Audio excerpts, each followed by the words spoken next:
उम्र कैद की सजा होनी चाहिए। कैसे कोई मंदिर परिसर में नमाज पढ़ सकता है? कोई क्यों जाएगा मंदिर परिसर में नमाज पढ़ने के लिए? हे व्हाट्स अप, कैसे हो? मैं उम्मीद करता हूँ कि बहुत सही होगे आप। ये आपने कई बार सुना होगा टीचर के मुंह से, स्टूडेंट के मुंह से, दोस्त के मुंह से कि चीटिंग करने के लिए नॉलेज होना बहुत जरूरी है। चीटिंग करने के लिए किताब या नोटबुक होना जरूरी नहीं है, नॉलेज होना जरूरी है। जो पढ़ा है वही चीटिंग कर सकता है, जो नहीं पढ़ा है वो बस ढूंढने में ही लग जाएगा कि कौन सा चैप्टर से सवाल आया है और कौन सा चैप्टर से हमें लिखना है आंसर। चलो एक एग्जांपल से समझते हैं। दो स्टूडेंट ए और बी, दोनों का स्ट्रीम अलग अलग है। एक साइंस स्ट्रीम से पढ़ता है, दूसरा आर्ट्स ह्यूमैनिटी से। दोनों अपने अपने सेशन में बहुत सही है, बहुत अच्छा एकेडमी में नंबर लाता है। लेकिन एग्जाम में दोनों का क्वेश्चन जो है ना बदल दिया जाता है। आर्ट्स वाले को साइंस वाले दे दिया जाता है, साइंस वाले को आर्ट्स वाला। ट्विस्ट की बात यह है कि दोनों को कहता है कि नोटबुक का यूज कर सकते हो, मात्र 3 घंटा। और दोनों खूब मिलके नोट्स में देख रहा। लेकिन 3 घंटा उसे ये इसी में खत्म हो गया कि कौन से चैप्टर से सवाल आया है, कौन से चैप्टर से मुझे सवाल का जवाब देना है, इसमें ही खत्म हो जाता है। फिर मोरल ऑफ द स्टोरी कि चीटिंग करने के लिए नॉलेज होना बहुत जरूरी है। जिसने पढ़ा वही चीटिंग कर सकता है, बाकी हर कोई नहीं कर सकता। तो सवाल ये है कि मैं ये एग्जांपल क्यों दे रहा हूँ, cheating, A B, science, arts. तो हाँ, चलो अब मेन पॉइंट पे आते हैं। अभी सोशल मीडिया पे एक वीडियो वायरल हो रहा है काफी, और वीडियो में दिखाया गया है कि एक अली मोहम्मद है, वो जो है ना मंदिर परिसर में नमाज पढ़ रहा है। और नमाज पढ़ रहा है तो उस पे कैप्शन लिखा हुआ है कि बदायूं में 30 वर्ष से एक मुस्लिम मंदिर परिसर का सेवा कर रहा था। वो मंदिर परिसर में नमाज पढ़ा तो उस पे मामला हो गया एफआईआर। हिंदू भाई को ये लग रहा होगा कि इसे ना उम्र कैद की सजा होनी चाहिए। कैसे कोई मंदिर परिसर में नमाज पढ़ सकता है? कुछ मुसलमान को लग रहा होगा कि कोई कैसे मुसलमान पर एफआईआर कर सकता है नमाज पढ़ने पर।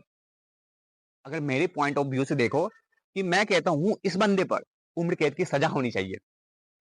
कोई क्यों जाएगा मंदिर परिसर में नमाज पढ़ने के लिए? क्यों ही जाओगे तुम मंदिर परिसर में नमाज पढ़ने के लिए? क्यों, तुम्हारे पास जगह नहीं है क्या? अगर जगह है भी तो नमाज में ये क्राइटेरिया होता है कि हम कहाँ नमाज पढ़ सकते हैं और कहाँ नमाज नहीं पढ़ सकते। और ये तुम मंदिर परिसर में नमाज पढ़ने के लिए जा रहे हो, तुम नफरत फैलाने की कोशिश कर रहे हो। इससे अवॉइड करो।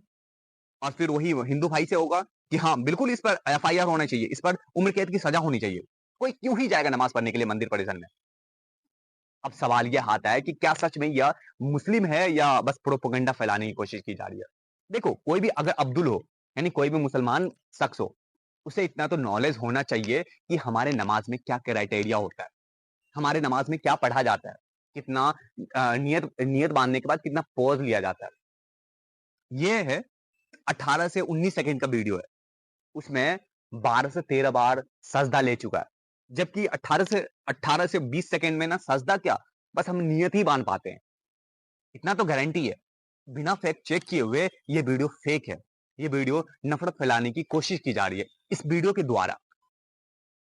पता नहीं ये कौन लोग हैं जो नफरत इस हद तक फैलाने की कोशिश की जा रही है कि नमाज को बदनाम किया जा रहा है, एक मुसलमान को बदनाम किया जा रहा है। पता नहीं कौन है यार, पता नहीं ये जिसके लिए काम कर रहा है उसे इसका नाम भी पता होगा। मुझे तो नहीं लग रहा है कि जिसके लिए काम कर रहा है उसे इसका नाम भी पता होगा, और हमें वोट बैंक इकट्ठा कर रहा है हमारे लिए, इसे ये नहीं पता होगा। लेकिन ये नफरत फैलाने के लिए उस हद तक पहुंच जाते हैं कि नमाज को बदनाम कर रहा है, मुसलमान के लिए नफरत फैला रहा है। प्लीज ऐसे वीडियो को रिपोर्ट करें, ये सब वीडियो फेक है। क्योंकि एक अब्दुल को ये जरूर पता होनी चाहिए कि कितना सजदा में कितना टाइम लगता है, रुकू में कितना टाइम लगता है। ये 19 सेकेंड में 13 बार सजदा ले लेता है। क्या है ये, मजाक चल रहा है क्या यहाँ पे? फिर इसका मैंने कमेंट्स देखा, भाई खुद ब खुद लोग जज करने लगे कि हाँ ये कोई अब्दुल नहीं हो सकता, ये हमारा कोई विनोदी है, हमारा कोई अशोकी है। मैं किसी भी पर्टिकुलर बंदे को टारगेट नहीं कर रहा हूं, मैं ये कह रहा हूं कि ऐसा नफरत मत फैलाओ नमाज के द्वारा। मैं भी ये इसे गलत मानता हूं, कोई क्यों ही जाएगा नमाज पढ़ने के लिए, लेकिन ये नफरत फैलानी बंद करो। बस बहुत हो गई, मिलते हैं दूसरे वीडियो में।